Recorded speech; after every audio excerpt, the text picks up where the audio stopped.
स्थापन केली ते दत्ताराम विठ्ठल सांगेलकर म्हणजे धोंडी सांगेलकर. मित्र, ज्या व्यक्तीने शाळा स्थापन केली किंवा या परिसरातल्या बऱ्याचशा शाळा स्थापन केलेल्या आहेत, त्या व्यक्तीच्या घरी म्हणजे त्या व्यक्तीचा फोटो मिळतो का याच्यासाठी मी आणि संजय केळुसकर त्यांचं घर शोधत शोधत सांगलीला गेलो आणि तिथले एक जुने जाणते पुनाजी तातोराव म्हणून सावंतवाडचे ते माजी सभापती होते, त्यांच्या घरी गेलो आणि त्यांनी आम्हाला एक घर दाखवलं. ज्या माणसाने इतक्या शाळा उभारल्या, इतक्या शैक्षणिक संस्था स्थापन केल्या, ज्ञानार्जनाचं पवित्र कार्य ज्या ज्या इमारतींमध्ये घडलं, परंतु ज्या व्यक्तीने ह्या शाळा उभारल्या त्या व्यक्तीचा म्हणजे त्या घरामध्ये ज्यावेळी वास्तू आणि नवीन इमारत बांधली आणि त्या वास्तू करत असताना भटजी हार्ट अटॅकने मेले. आणि आपल्याकडे हे आहे बघा की एखादा वानर घरातून इकडून तिकडे गेला की काहीतरी आपण मानतो. मी तेवढंसं हे अंधश्रद्धा मानत नाही, पण तसं काहीतरी त्यांच्या घरामध्ये झालेलं. तर पहिल्यांदा तरी ब्राह्मण ज्यांनी गृहप्रवेश केला त्या घराचा ते करत असतानाच एक्सपायर झाले आणि पूर्ण कुटुंब त्या सांगेलकर गुरुजींचं पूर्ण कुटुंब संपलं आणि एक जमीन दोस्त अशी इमारत ती झाली आणि ती आम्ही फक्त बघितली आणि आम्ही दोघे जण मागे फिरलो.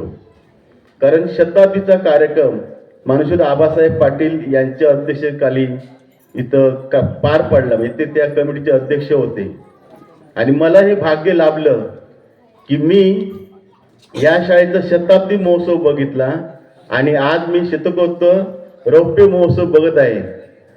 माझी अशी इच्छा आहे की याचे पुढचेही असणार सुवर्ण महोत्सव, अमृत महोत्सव, सहस्रचंद्र दर्शन सोहळा जो 81 वर्ष साजरा करतात, असे सगळे आणखी द्विशताब्दी वर्ष या शाळेने साजरी करावीत अशी माझी फार मोठी अपेक्षा आहे.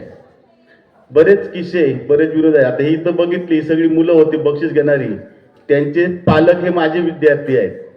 कारण त्यांची नाव घेतल्यानंतर मी त्या त्या विद्यार्थ्याचं नाव म्हणायचो.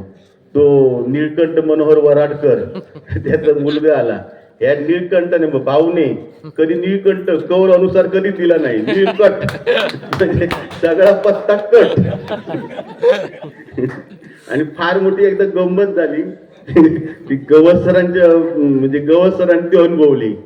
म्हणजे कसं आलं, महेश विठ्ठल नागेवकर याचा रनिंग मध्ये नंबर आला 100 मीटर मध्ये तालुक्यात आणि मात्र तर जिल्ह्यातही नंबर काढायचा. मग महेश पेक्षा धावणारा कोण बरा आहे तर तगडा होता आमचा भाऊ. आम्ही भाऊला तिथं रनिंगला पाठवलं. मग नंबर आला 1 नंबर जिल्ह्यामध्ये. इथं सही करायला पाहिजे ती महेश विठ्ठल नागवेकर, याची वानो याचंच नाव लिहितं ना, ह्याची मारामारी, हे नाव कसं लिहिणार. असे बरेच प्रसंग इथं घडलेले आहेत. आमचे कोलगावकर गुरुजी होते, ते शिकवायला फार सुंदर शिकवायचे. डीम ट्रेन होते, PSC डीम ट्रेन, पण फार सुंदर शिकवायचे.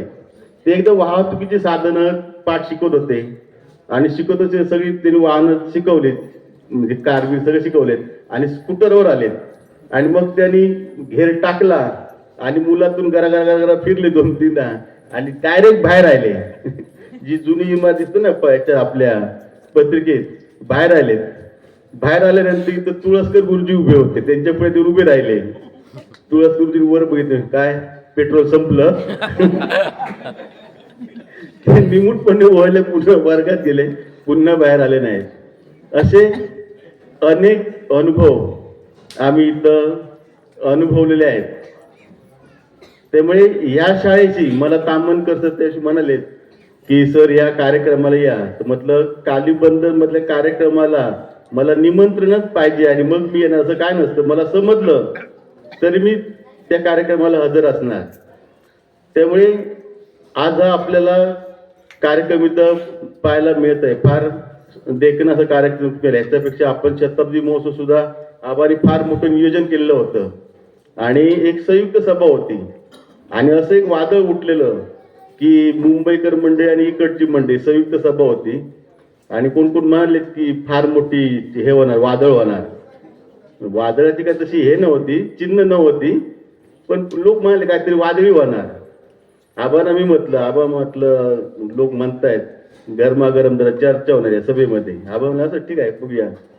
आबांनी ती सभा फक्त 15 मिनिटात संपवली. वादळ नाही, काय नाही, काय नाही, सगळं तिथे ते शमलं. त्यामुळे सभाशास्त्राचं ज्ञान कसं असावं हे आबाने आम्हाला शिकवलंय. दुसरं की आबा नेहमी मला सांगायचे की माधव भंडारे, आम्ही एक शाळेचा एक पुरस्कार घ्यायला गेलो वेंगुर्ल्याला. तर ते माधव भंडारे ते उपाध्यक्ष होते जिल्हा परिषदचे.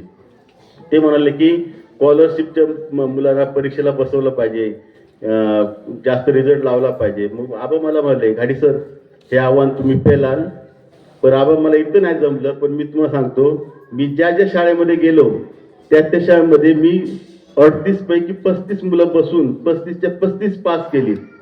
27 पैकी 25 बसून 21 पास केली आणि 5 मेरिटमध्ये आणली.